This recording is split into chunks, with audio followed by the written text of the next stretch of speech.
D&D number 12, Feed My Sheep, in Jesus' name, chapter 22. Rose walked into the ICU station where Jericho had been brought about 15 minutes earlier. She stopped at the doorway and looked at him. Her big, strong man had been torn down, but he survived. The enemy tried to take out his light, but he withstood the trial. God had intervened. It was a miracle he hadn't died in the fall, and God allowed Gabe to feel Jericho's pain so that help could arrive in time. She closed her eyes. Thank you, Father, in Jesus' name. You can go in, a soft voice came from behind her. Rose turned to see a nurse, young and pretty. She smiled and moved aside. Sorry, am I in the way? I just need to check a few things, she said softly as she passed Rose and went to the bedside. She adjusted the blood pressure cuff that was already wrapped around his upper arm. The tube had been kinked. She checked his IV, lovingly patted his shoulder, and turned to smile at Rose. We weren't getting good readings, just a kink in the tube. Rose nodded. Thank you. For taking good care of him. Is he your husband? Oh, no, not yet. He's my boyfriend. Lucky you. Rose nodded in agreement. The nurse left and Rose approached the bed. He had a bandage around his head, but it couldn't disguise his handsome face, his chiseled jawline, his perfect nose and mouth. His beautiful brown eyes were currently closed. His face, though tan, was paler than usual. His right leg was in a cast from his foot to his upper thigh and suspended with a sling above the bed. The sheet covered him only from the waist and down the thigh of the uninjured leg. There was a large piece of gauze on the left side of his upper abdomen, and a tube came out from under it. An oxygen tube that ran under his nose was taped to his cheeks. An IV was attached to his right hand, so she gently lifted his left hand. It was large, like him, and calloused. She wrapped both her hands around his one hand and pressed firmly. Looking down at his capable hand, her eyes filled and spilled over. She sniffed, and he opened his eyes. Rose, Rose, he whispered. She looked up immediately, her eyes meeting his. Jericho, she said softly. Don't cry, baby, I'm okay. She blinked away her tears and nodded her head. You're okay, she repeated. Thank you, Jesus, she said softly. Indeed, he mumbled. Are you in pain? Not really. I think they're giving me something for the pain. Good. Gabe said you were in excruciating pain. That's interesting. And yeah, I was. You'll have to tell me about that.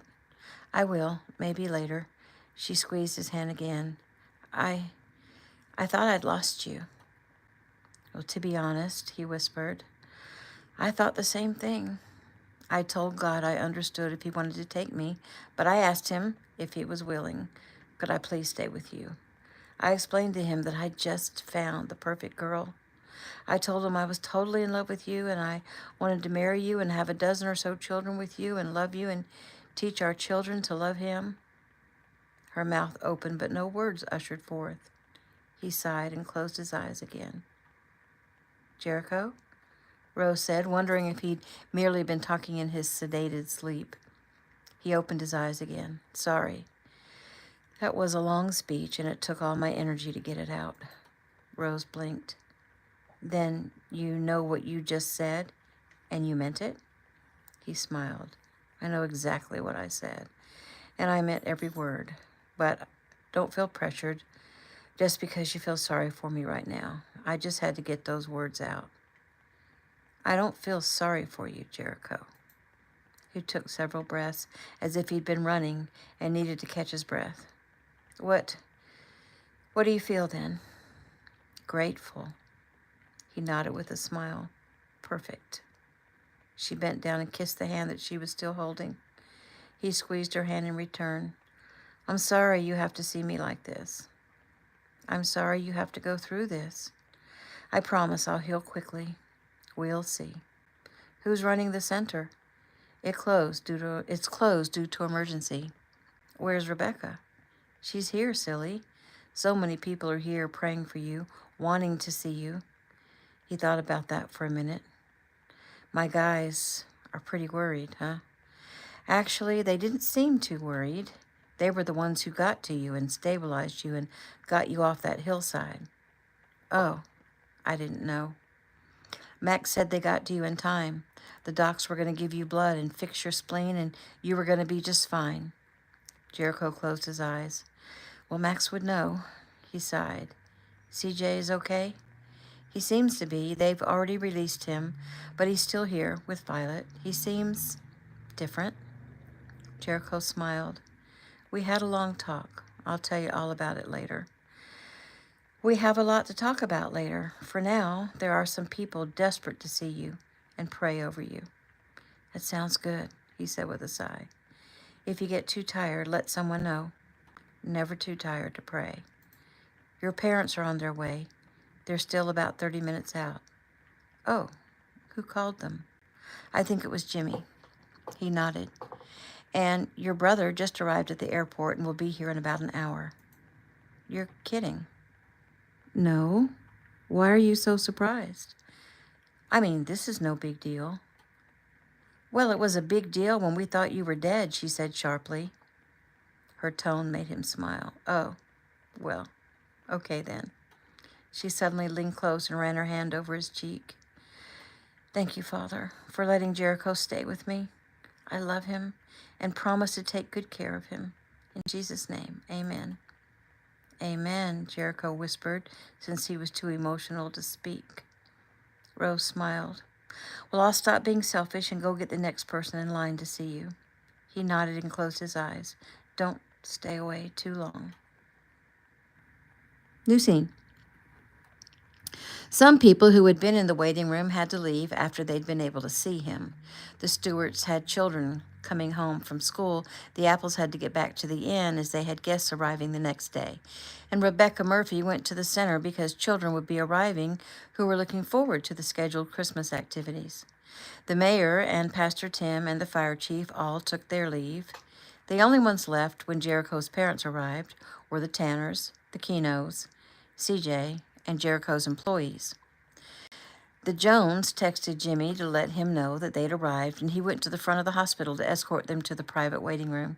They came in and were greeted by a room full of strangers.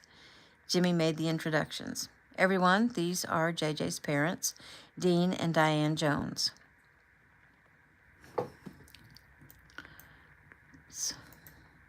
Keegan stepped forward. Dean, I'm Keegan Tanner. It's so nice to meet you.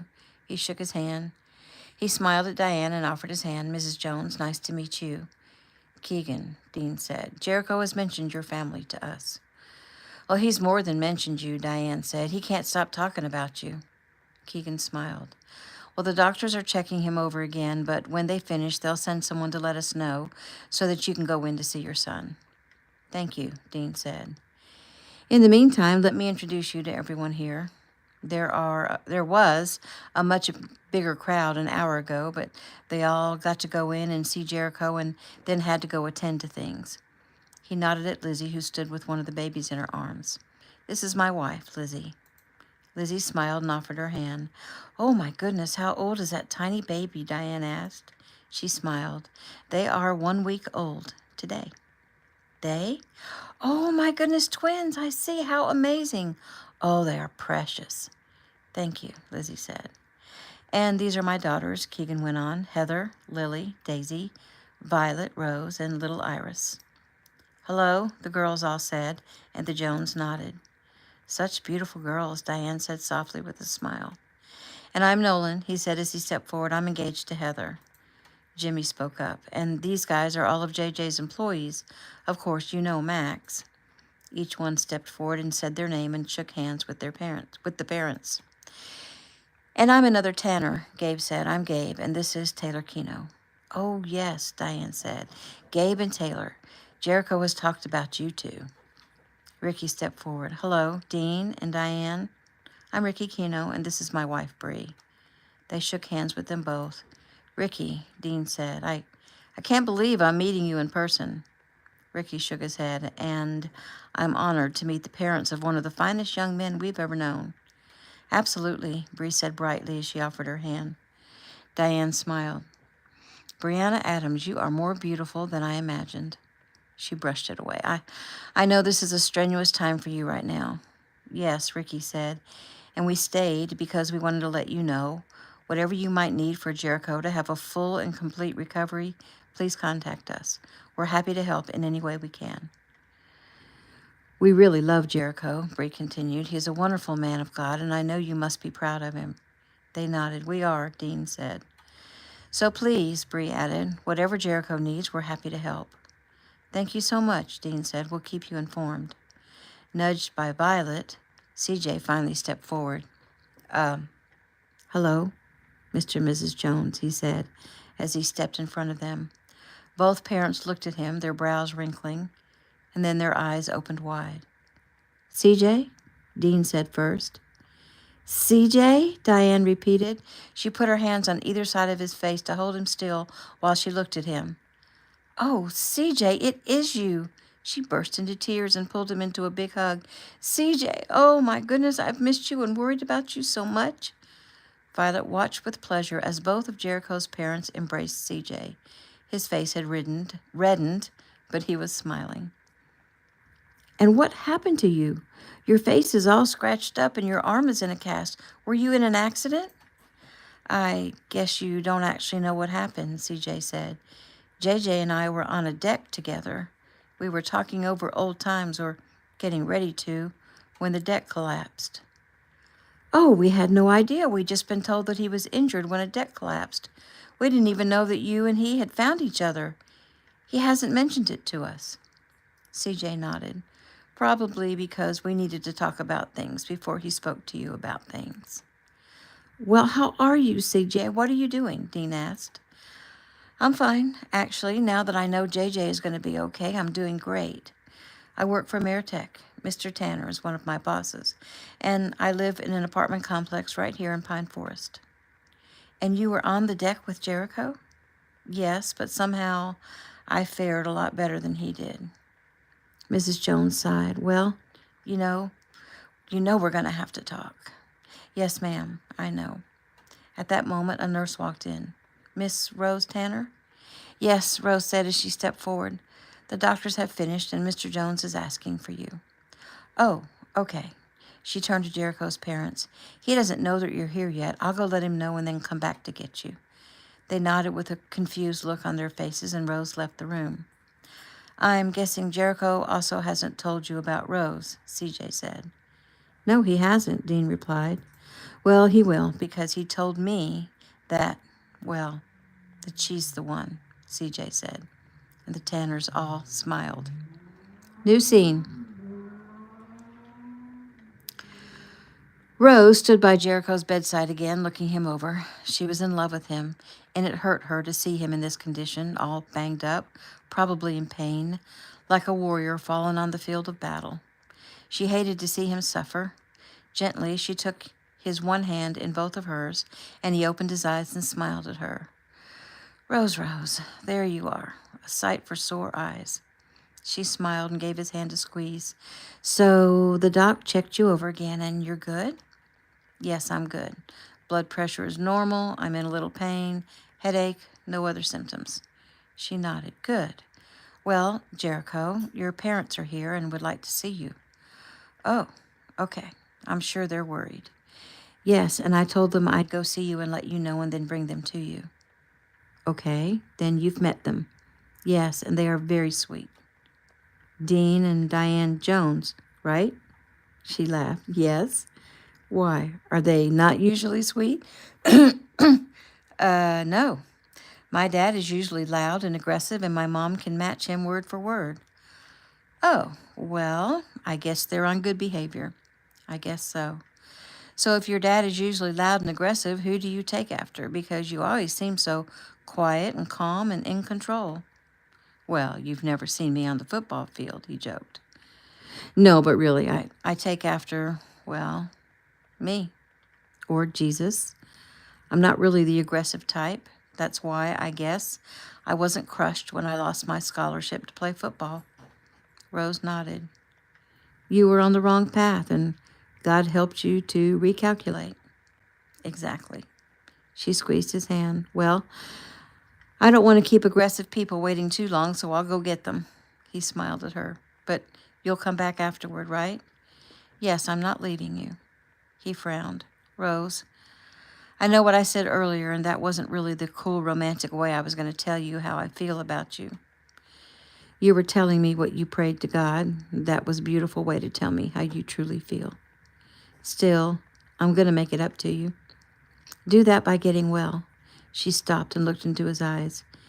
In case you didn't get the message, I let you know how I feel in my little prayer." "Oh, I got it." She smiled. "Then this is lovely, isn't it?" He chuckled. "It is. I love you, Rose Rose." "And I love you, Jericho. Now let me go get your parents." She squeezed his hand and turned and left the room. He watched her go, her small, athletic body looking so adorable. He sighed. He hoped he would heal quickly, though he'd been told his leg would take some time to heal and then be rehabilitated, and he might have a limp. But he'd been told before that he might not heal completely, and he'd proven them wrong. He would do it again, because he had to be the best he could be in order to be a good, strong husband for a strong woman like Rose. A few minutes later, he looked through the glass wall of his room and saw her outside his room in the corridor, smiling and nodding to his parents and directing them toward his room. He plastered a smile on his face, and they came in, and he watched their mouths drop in shock. He must look pretty bad. "Oh, Jericho," his mom said as she came forward. He smiled at her. "Hey, Mom." "Oh, honey, you look terrible. Are you in pain?" "Maybe a little, but I'm okay, really." "Jericho," his father said. He leaned over him and placed his hand softly on his head and looked into his eyes. "You sure you're okay?" "Yes, sir, I'm good. I'm alive, and I didn't think I'd make it, so I'm really good." He nodded. "Are you tired? Do you feel like talking at all?" "I'm a little tired, but I can certainly talk to you." "Oh, sweetheart, what in the world were you doing on that deck at a vacant house? Were you inspecting it?" He smiled. "No. I met CJ there. It's a house he was going to buy. He wanted to talk to me, finally tell me why he disappeared and what he was thinking and what had happened to him over the past 10 years. You see, I ran into him here in Pine Forest, and he acted as if he was angry with me. He would barely speak to me. But finally, we were going to talk it out." "And where has he been all this time?" Dean asked. Jericho sighed. It's actually a long story, and I'm too tired to tell it all, but I promise I will." "Okay, dear, that's fine," his mother said. She patted his hand. "Do you feel too tired to talk about Rose?" He smiled. "Never too tired to talk about her." "Well, CJ says you and her are an item." Jericho nodded. "I'm going to ask her to marry me." "Oh, well, that is wonderful," his mother said. "How long have you known her?" He sighed. "About a month." "Oh, you're jumping the gun a little," his father asked. He drew a deep breath. "It would seem that way, I'm sure. But I guess when you know, you just know. And I know. There's no one out there like Rose, except her sister," he added with a smile. "What?" "Don't get all excited, Mom. They're twins, and I said that only in jest, because even though they're identical twins, they are very different. It didn't even register on me when we were introduced to the Tanner girls that Rose is a twin. Which one is her twin? Because actually they all look alike." He nodded. "Rose's twin is Violet. She looks just like Rose, except her hair is long and wavy, where Rose's hair is straight and she wears it a little shorter.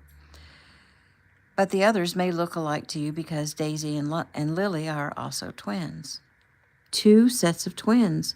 Oh, how wonderful, but how difficult," his mother said. Jericho nodded. "Well, Lizzie Tanner is a remarkable lady, and she just gave birth to another set of twins, though they are not identical." "Oh my, that's right. They told us the babies were twins." "Isn't it amazing? And here you are, a twin yourself. Maybe Rose's twin would be interested in your brother," she said, halfway in jest, but only halfway. Jericho chuckled. "Well, Violet is interested in my brother from another mother. Violet and CJ are together, only they've known each other for several months. As a matter of fact, CJ was looking into that house to buy it because he's going to ask Violet to marry him."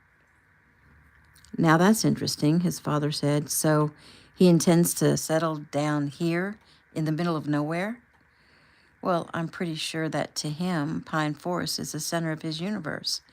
And actually, I'm thinking I might feel that same way. You're going to settle down here in Pine Forest? Dean Jones asked, his tone not quite so pleased. Jericho sighed. Yes, Dad. You know, I've told you I was going to open an office and hire on guys, and I'll be stationary. Yes, I know, but I thought that would be down the road. You're too young to be sitting behind a desk, don't you think? Well, I'm not too young to run my own company. And if you're worried that I won't be physically active, I promise you, I will. Well, I'm not trying to give you a hard time, but you're too gifted athletically to be sitting behind a desk getting fat and drinking beer on Friday night with the good old boys. Dad, I'm not sure what you think of me because that description is kind of insulting. I wouldn't do that. I try to live the best life I can live. However, I do want to stop traveling all over the country and run my own business, and I want to settle down here in the little town of Pine Forest for several reasons, and the main one is because I intend to ask Rose to marry me. Though you hardly know her. Jericho sighed deeply. Dad, I know my own mind and my own heart. Surely you know that about me by now. I do know, but son, sometimes us old folks know a little more. I give you that. But it seems you don't know me. I'm not some young kid going on hormones and some idyllic vision of life. I've worked hard over the past 10 years. I've accomplished things not many have. I've learned about people and how to know them and how to work with them. And mostly, I've grown so much closer to God. And I've learned that is the most important thing I could do. God led me here. God led me to Rose. I know it. And I'm going to marry her. How do you know it? Because he speaks to me, Dad, in small ways sometimes, and other times in a very loud voice. When I was dying, just a few hours ago, and I was dying, by the way, I spoke with him, like in my mind. And I know that what I want to do is the right path for me. Can you just trust me that I'm not making a rash decision? And can you just be happy for me that I finally found a girl who is absolutely perfect for me? She's strong, she's level-headed, she's sweet, she's kind. She's not materialistic. She comes from a good family. Her heart is filled with love. She's the one who ran the whole feeding of the 5,000 thing, right? His mother asked. Right. It was her idea, and she worked her butt off making it happen. Well, I think that's just lovely, Diane said. His father nodded. That was quite an accomplishment. Did she graduate from college? What difference does it make? I'm just making sure she's smart enough to handle you. He sighed. Dad, I know you mean well. I know you love me and just want to make sure I'm happy. You don't want me to get hooked up with some ignorant girl who can't hold her own or be smart enough to mother my children. Well, take a little time to get to know her. Rose is brilliant. Her own mother is brilliant. Her whole family is brilliant. They may live in the sticks, but they are educated and intelligent. And by the way, yes, she graduated from college. Rose is extraordinary. She was hired to run the community center by a foundation that is very picky about who they hire. Well, it's the Gabe Tanner Community Center, right? And she is Gabe Tanner's sister, right? His father pointed out. Jericho closed his eyes and blew out a breath. Yes, but they wouldn't hire her just because she was Gabe Tanner's sister. They would hire the most qualified for the job because they are all about integrity. And for that matter, so is Rose and her whole family. They are all about integrity and honor and morality and strength. As the conversation went on, draining Jericho's energy and spirit, Rose blinked back the tears and went straight back out to the waiting room. She had been sent to let Jericho and his parents know that Joshua Jones was here, waiting to see his twin brother. She came back to the room and forced a smile at the man who looked so much like the man that she loved. Well, they were in the middle of a deep discussion, she said quickly, and I couldn't bring myself to interrupt them. Let me just lead you back there, and you can interrupt if you'd like. Joshua smiled at her. I'd follow you anywhere. He looked up at the Tanners and the Kinos. In case you leave before I come back, it was really nice to meet you all. Nice to meet you too, Gabe said first. Ricky Kino nodded. You too, Joshua. Do you or your parents have a place to stay yet? Actually, no. I figured we'd all find a hotel in a little bit. Well, there are no hotels in the area. You'd have to go to Macon or up toward Atlanta. There are some motels up on the highway heading toward Stevens Bluff or Upton, and soon there will be a hotel in Pine Forest or a hotel/motel hybrid, but it won't be finished until spring. Is there an inn? Isn't there an inn? Jericho has talked about an inn. Oh, yes, but it's booked solid from now until New Year's. So, Bree and I were talking, and we'd like to invite you and your parents to stay at our home. We have a large place on the outskirts of Pine Forest. Wow, that is very nice of you. You sure you don't mind? We'd love to take care of Jericho's family, Bree said. Well, that's a yes for me. I'll ask my parents in a minute. Ricky nodded and took out his phone. They exchanged numbers, and he sent Joshua the address. Okay, now that is settled, follow me, Rose said with a smile. Joshua followed Rose through the corridors of the hospital. So, Rose, how old are you? I'm about to be 24 on Christmas Day. Oh, wow, Christmas Day. I've heard most people hate that. She smiled. It's never bothered me. I guess I'm honored. Josh nodded. That's a good way to think about it. He thought a moment. So, since your entire family is here at the hospital, I'm guessing my brother is very close to your family? Or we think of him as our own. Very nice. My brother's always had a way about endearing himself to the people around him. They got to the hallway outside of Jericho's room, and she pointed. He's right in there. Joshua nodded. So, after I see my brother, would you consider having a cup of coffee with me? She smiled. I'm sorry, you'll find I don't have a heart. He frowned. You don't have a heart? Is this like a Tin Man kind of thing? She gave a short laugh. No, I was given one by my creator. Well, then what do you mean by that? I mean, I've already given my heart away. She paused. To the man in that room. Oh, you and my brother. Okay, that's cool. Oh, I gotta say, he does have good taste. She smiled. Thank you. Well, I'll let you get to him. Thanks. She watched him as he made his way to Jericho's bedside. There were smiles. They clasped hands. Joshua leaned down and hugged his brother, and she heard the first sentence. So, Jericho, are Dad and Mom giving you a hard time? As usual, Jericho answered. Thank goodness you came. It's really good to see you, brother. You too, brother. Rose turned and walked away. She joined the others in the waiting room. So how's he doing? Max asked. She smiled. He looks tired, but he was happy and relieved to see his brother. Jimmy nodded. Yeah, relieved. His parents can be a little overbearing, but they mean well. They probably are talking his head off. Rose nodded but didn't smile. Violet hugged her sister and whispered in her ear, Are you okay? Rose sighed. I guess. I'll tell you what I overheard when we get home tonight. Well, Rosie, Lizzie began, I'm going to get these babies home and feed Iris. Are you going to be okay? Yes, I'll be fine. Keegan spoke up. Daisy, Lily, you go home with your mom and help her take care of what's needed, please. Make sure your mom also eats a good meal. I'm going to stick around a bit with Rose. And Gabe, go home and take care of everyone. Yes, sir, they all said immediately. Can Taylor come with me? Gabe asked. Yes, of course, Lizzie said. Mom, Taylor asked. Bree smiled. Yes, of course. I mean, we only have 4 more days together. I understand. I'll also be there until you get home, Mr. Tanner, Nolan said.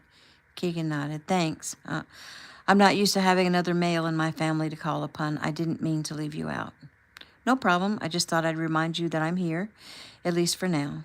We have to leave day after tomorrow, but then we'll be back in a week. All right, Heather began. Let's get a move on. In a flurry of activity, the Tanner family gathered. Everyone said goodbye to the Kinos and Jericho's employees and took their leave. CJ and Violet stayed because CJ wanted to speak to JJ one more time. Ricky and Bree decided they'd go on home too. Just as they were saying their goodbyes, Dean and Diane Jones came back to the waiting room. Diane smiled. Well, we got thrown out by a mean nurse. She said only 2 people at a time, and Joshy hasn't seen his brother in a long time, and he insisted he had to stay. So, Bree began, did Joshua tell you that we've offered a place for you to stay? Yes, he did, Dean said. Thank you, but we don't want to be any trouble. Oh, it will be no trouble at all, Ricky said. Well, then we'd love to accept your invitation, Diane said. Ricky nodded. We were just getting ready to take off. You can follow us if you'd like. That would be wonderful, Diane said. She looked around. Oh, I see that the Tanners have left. Well, not all of them, Keegan said.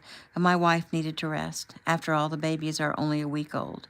So the family went home to have dinner and get the little ones to bed. But Rose and Violet and myself will stay here a little longer.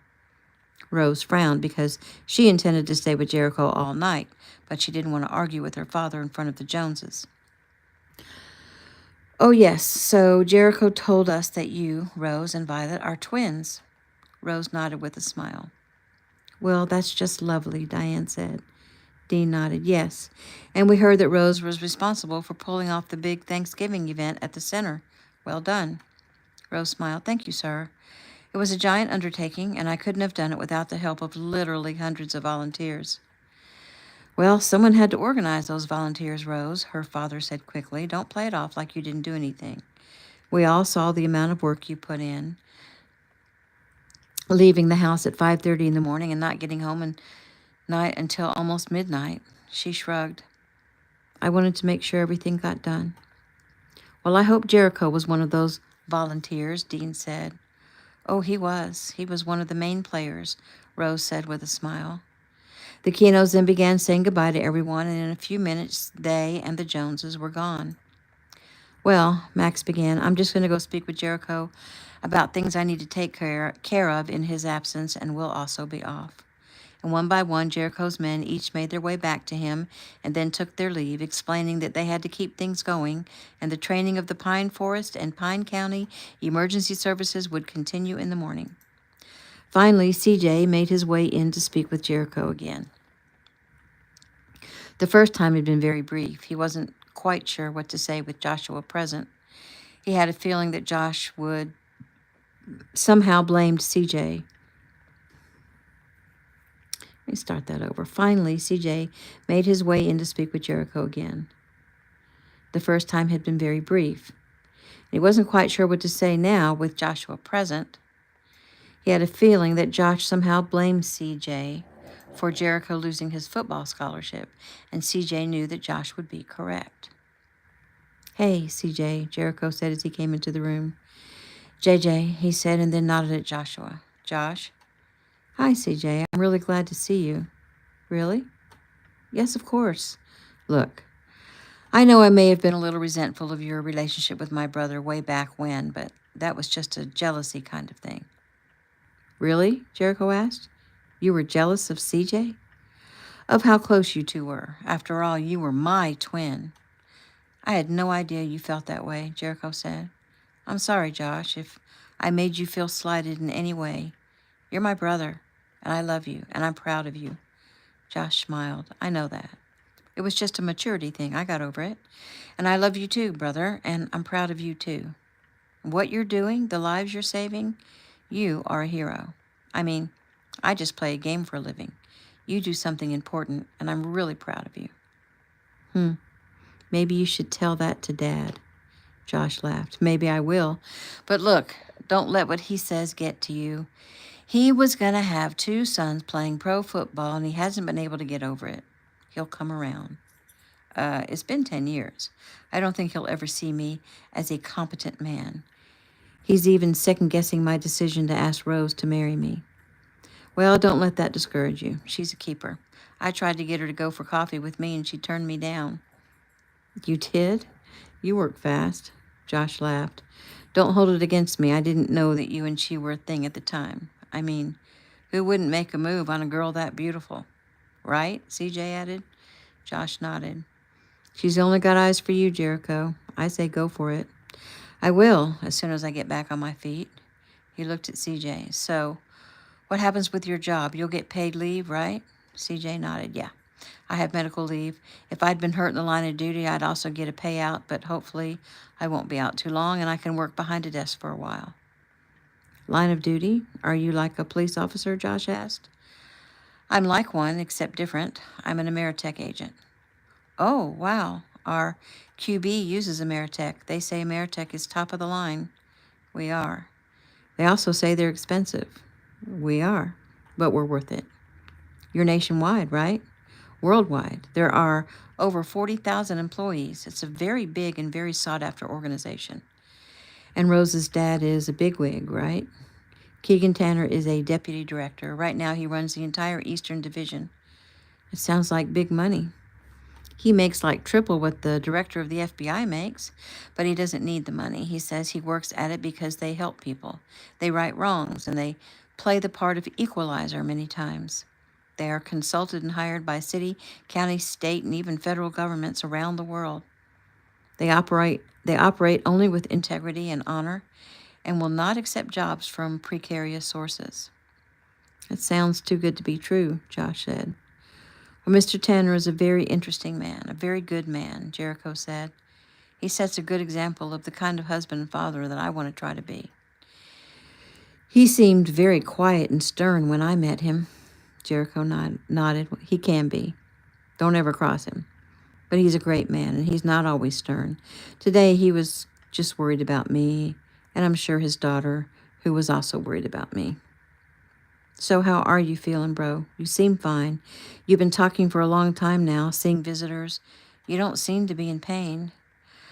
Well, I may be in a little bit of pain, but I'm okay. I'm tired, though.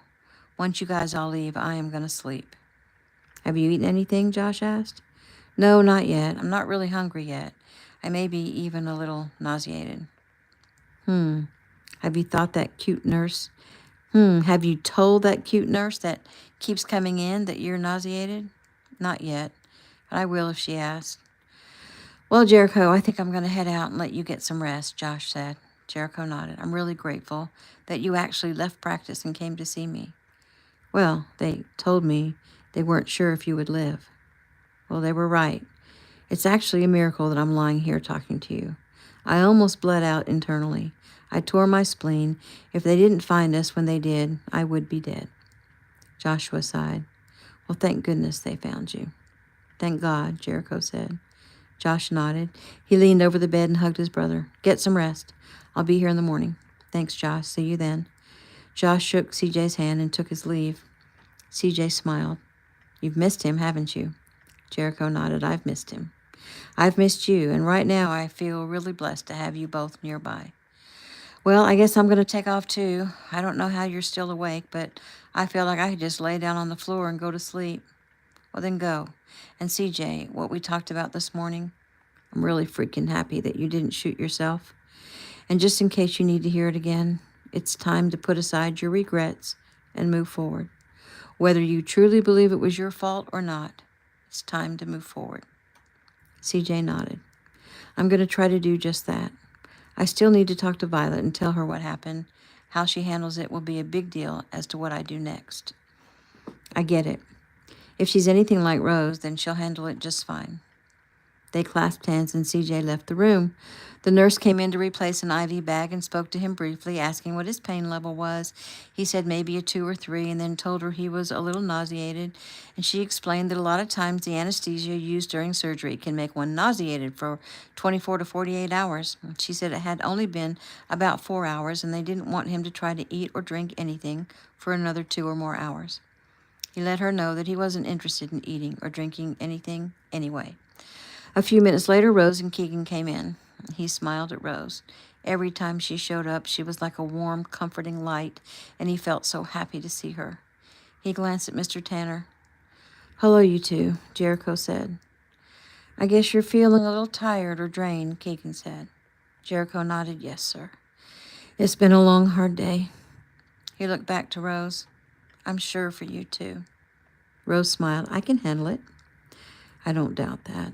Keegan smiled. So, your parents and brother are staying at the Kinos? Oh, well, that's very kind of the Kinos. Yes, well, I think you've begun to realize that they operate that way. Yes, sir. They are very much like you, or you're very much like them. You all operate on another level than everyone else. Well, thank you for the compliment. I can only hope to one day be like the Kinos. Jericho smiled. My brother thinks you're very stern. Keegan smiled. Oops. Sorry, I guess I had on my game face. He should understand that. I hope you don't see me that way. No, sir, I see you as one of the best men I've ever known. Rose smiled. Both of you are the best men I've ever known. Jericho smiled at her. So how are you feeling, Jericho? Rose asked. I'm okay. I'm tired. I've been trying to stay awake while everyone was here visiting me, but I'm pretty worn out now. Keegan glanced at the time. It's already after 5. You need to get some rest. I will. Is everyone else gone? Yes. Is there anything you can think of that you might need? Jericho shook his head. Nothing I can think of, except maybe my phone. Did they find my phone? Yes, Rose said, and I have it. Luke found it and gave it to me, but the glass is shattered, and I'll get it fixed and bring it to you tomorrow. That would be great. Thanks, Rose. Well, Rose, Keegan began, let's get out of here and let him rest. Oh, I'm not going home, Daddy. I'm going to stay here with him tonight. No. No. Rose blinked at the negative answer that came from both men. Excuse me? Rose, Jericho said softly, I'm okay. And if you stay to watch me while I sleep, then I won't be able to sleep. I love you, Rose. See, I said that right here in front of your father. But I'll worry about you if you stay here all night. Please go home. Eat some dinner and get some sleep. Don't you have things to do at the center tomorrow? She frowned. Yes, but, well, then take care of it. If I were on the brink of death, I would understand you wanting to stay nearby. But I'm fine, sweetheart. And I'll rest so much better if I know you're at home, safe and sound in your own bed. Keegan nodded in approval. Well said. Jericho smiled. Rose, I know that just today, you and we declared our love for one another. I realize we need some alone time to talk and share our feelings. And let's do that really soon. But for now, I need to rest. For now, just know that I love you. And you just know that I love you too. Noted, he said with a smile. Keegan put his arm around his daughter. Sweetie, I'm so proud of you, and since you two are declaring your love publicly, I'll just say that I don't think you could have chosen a better man to fall in love with. Just now, he showed that he will take care of you and wants only what's best for you. You get that, right? She sighed. Yes, I get that. And I get that you're trying to see if I'll obey him. And I see the wisdom in what he says, and I will go home and eat some dinner and get some sleep. Both Jericho and Keegan smiled. Did it hurt to say that? Keegan asked. That I'll obey him? She joked as she acted like she couldn't get the word out of her mouth. Maybe a little. She smiled at Jericho. But what about your dinner? He sighed. I'm not allowed to eat anything for another few hours, and then we'll just see. I'm having a little nausea right now. The nurse said it was probably due to the anesthesia. Rose sighed. Are you sure you're going to be okay? They're going to take good care of me. Keegan leaned over the bed and placed his hand on Jericho's head and gave him a quick prayer and blessing, and Jericho's eyes moistened. Thank you, sir. Keegan nodded. I'll check in with you tomorrow. Rose, I'll be out in the hall. Don't be too long. Rose nodded and turned to Jericho. She leaned over him and brushed her hand over his cheek. I do so love you, Jericho. That makes me very happy, Rose. When I thought I'd lost you, I prayed so hard, begging God to let you live. Jericho nodded. I did too, just so that I could be with you. But I think it wasn't my path to die today. Too many miracles happened, and we were meant to be together, my sweet Rose. She sighed. You get well, sleep, heal, get better. I will, I promise. I really want to see this Pine Forest Christmas you have planned. Well, it's going to be hard to outdo the Thanksgiving Day thing. I have faith in you. She leaned over and kissed his lips softly, and he closed his eyes. Thank you. You're welcome. He opened his eyes. I was thanking God. She giggled. Oh, sorry. Now go home, babe, and sleep. Okay. And I'll get your phone to you tomorrow. He nodded and smiled. She kissed his forehead. Good night, Jericho. Good night, Rose. And that is the end of chapter 22.